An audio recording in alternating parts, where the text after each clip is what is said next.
ବିଜୁଳି ଘଡ଼ଘଡ଼ି ସହ ଭୟଙ୍କର ବର୍ଷା। ଏହି ଜିଲ୍ଲାମାନଙ୍କ ପାଇଁ ହାଇ ଆଲର୍ଟ। ନମସ୍କାର ଦର୍ଶକ ବନ୍ଧୁ, ରାଜ୍ୟରେ ଏବେ ସକ୍ରିୟ ରହିଛି ମୌସୁମୀ। ସେପଟେ ବଙ୍ଗୋପସାଗରରେ ସୃଷ୍ଟି ହୋଇଥିବା ଲଘୁଚାପ କ୍ଷେତ୍ର ଧୀରେ ଧୀରେ ଦୁର୍ବଳ ହୋଇଛି, ଯାହାର ପ୍ରଭାବରେ ରାଜ୍ୟରେ ବିଜୁଳି ସହ ଘଡ଼ଘଡ଼ି ବର୍ଷା ହେବାର ସମ୍ଭାବନା ରହିଛି।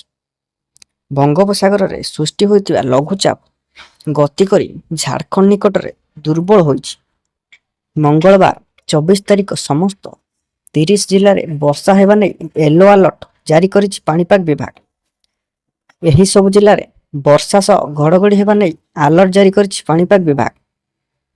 ଆଲର୍ଟ ଜାରି ହୋଇଥିବା ଜିଲ୍ଲାରେ ବିଜୁଳି ଘଡ଼ଘଡ଼ି ସହ ପ୍ରବଳ ବର୍ଷା ଓ 30ରୁ 40 କିମି ବେଗରେ ପବନ ବହିବା ସମ୍ଭାବନା ରହିଛି। ସେପଟେ ଚଳିତ ବର୍ଷ ମହାପ୍ରଭୁ ଜଗନ୍ନାଥଙ୍କ ରଥଯାତ୍ରାରେ ବର୍ଷା ହେବାର ସମ୍ଭାବନା ରହିଛି।